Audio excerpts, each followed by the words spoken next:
Edward raced past. The two cars raced down the line as fast as they could, without any control of them left. Edward followed after. Come on, he said. We must finish the job. The driver himself dysregulated. Come on, hurry up! We're not going fast enough, said the driver. We need more coal! The fireman shoveled for his life. More and more and more, until Edward was beaming as fast as he could.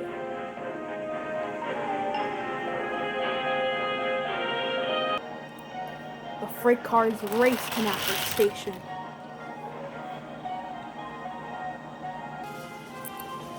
Edward followed after. We must catch those trucks before an accident happens.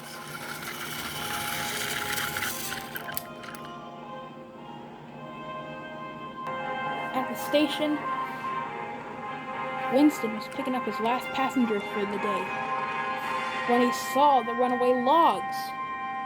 Good glory, said Winston. Everyone down!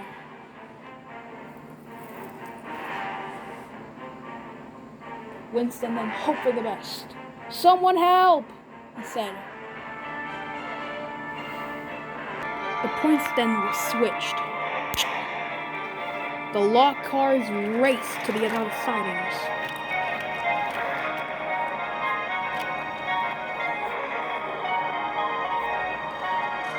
Edward gave chase too. On the other part of the line, there was a switch with only two ways. The cars carrying the lumber then took the left way.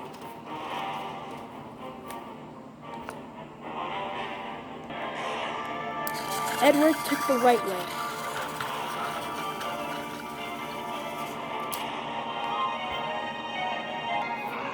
The freight cars managed to stop on the other side of the line. But Edward wasn't so lucky. There was a bunch of cargo on the other side of the buffers, and the buffers were substantially loose. Edward then saw the buffers. The driver and fireman tried to put on the brakes. But with too much coal, there wasn't any time to stop. Everyone brace yourselves, said the driver. Not the time, said Edward. Edward gave his final whistles. And then...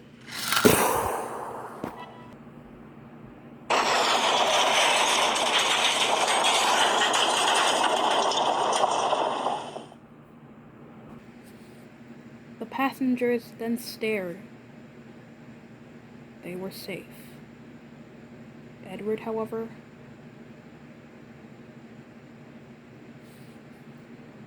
nothing could be the same for what happened to him.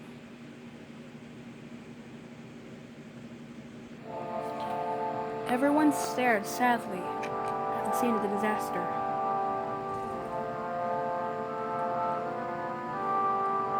There were lots of calls and lots of heart attacks, but no deaths. Doctors were called to take the injured crew to the hospital.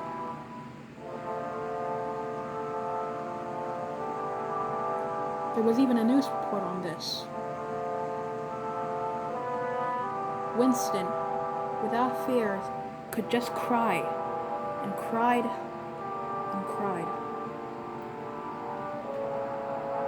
One of his oldest friends was gone. Edward did survive the accident, but there was something else.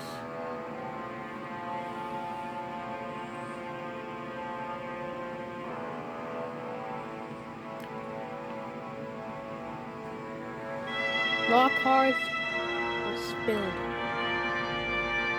The two cars were derailed. Cargo was everywhere, and Edward was destroyed. Parts lay everywhere. However, Edward was still in one piece. Half one piece. Winston said nothing.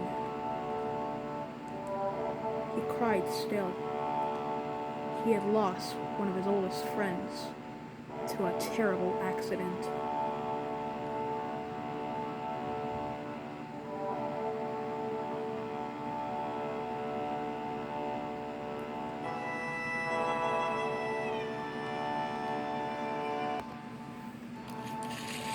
The breakdown train was soon called.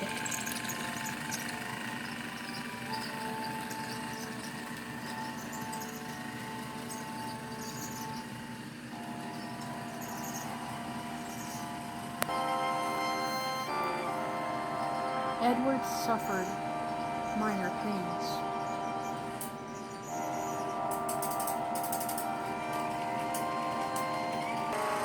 When Arthur arrived at the breakdown train, he couldn't believe the mess he saw in front of him. The crane was then set to work, first loading up the cars with the logs, and then the buffers.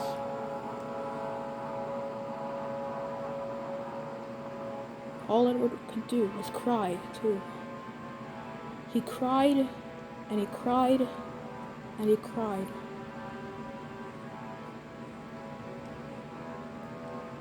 He had lost everything. The sheds,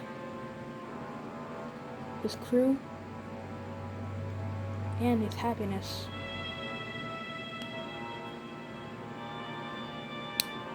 All he could do now was just watch, sadly and alone.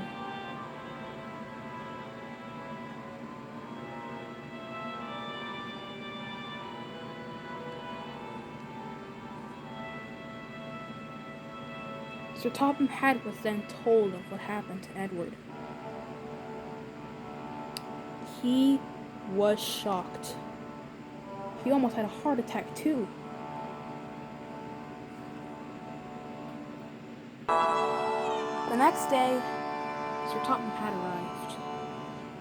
He stared coldly at the mess. He saw Edward on his side. One of his buffers was torn, the other was in scratches. His bogey wheel was cracked. His whistle was torn out. And all he had all over him was scratches. Edward was almost destroyed, and almost needed for the scrap heap too. Edward then saw Sir Topham Hatt walking towards him.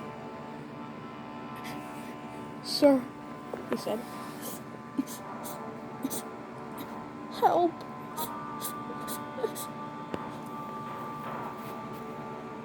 "I'm afraid there's nothing I can do," said Sir Topham Hatt. "This is damage beyond repair."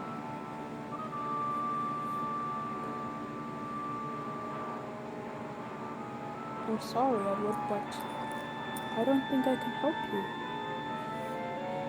"Sir, please, help," said Edward.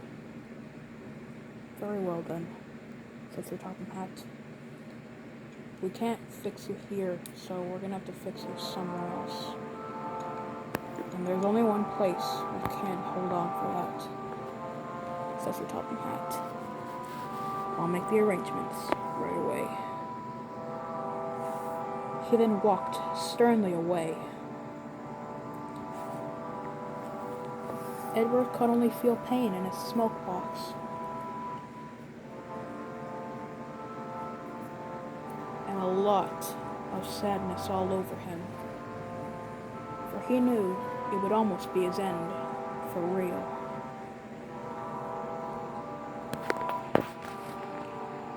Back at the station, Sir Topham Hatt made an arrangement phone call. "Hello?" he said. "One of my engines has been destroyed. I need you to send an engine over." and take him to the works. At once. What works will be exactly, sir? Crew.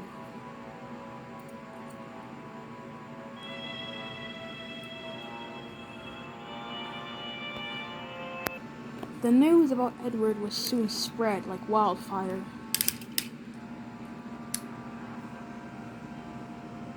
All Douglas could do was just sit, sadly.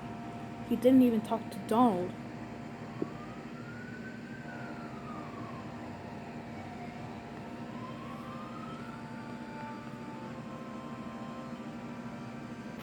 And Donald didn't talk back to Douglas.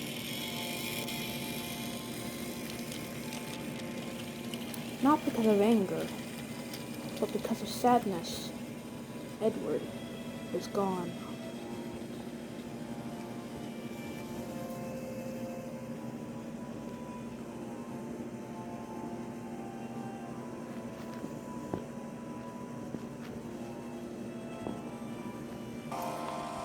As engines passed by Knapford, they could also see Edward. And all they could say was, "Oh my God."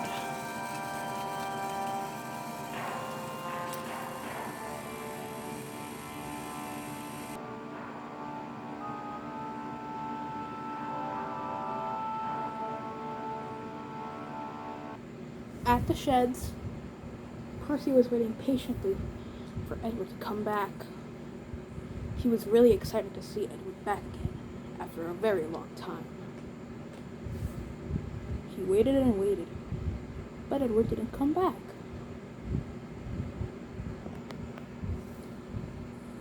"What would you know?" said Henry. "Little Percy is waiting for our old number 2 to come back. Ridiculous," said Henry. That's just undeniable. "Well put, James. Well put," said Gordon.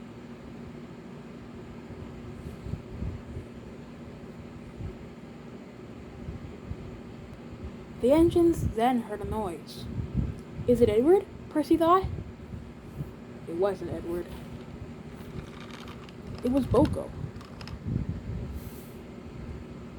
"The Topham Hatt told me to meet up here again," said Boko. Gordon backed up a little bit. "Boy, where's Edward?" asked Boko. "Man from the shed," the big engine said. "Oh dear. Well, I hope he comes back today." Percy hoped the same too. Just then, the big engines could hear a whistle. It was Sir Topham Hatt, on board Ace.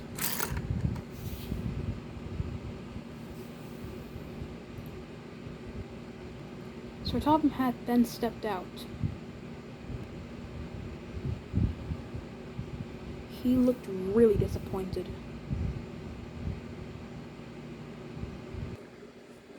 Percy then spoke. Is Edward coming back soon? "Unfortunately not," said Sir Topham Hatt. The engines were shocked. "Why?" said Boko. "Engines," said Sir Topham Hatt. "There's something I need to tell you about Edward."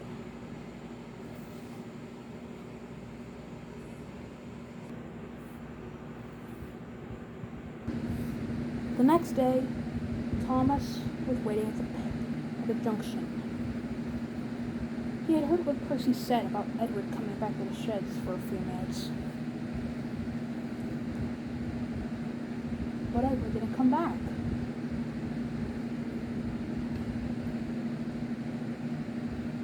Thomas was confused. "Where is Edward?" he asked.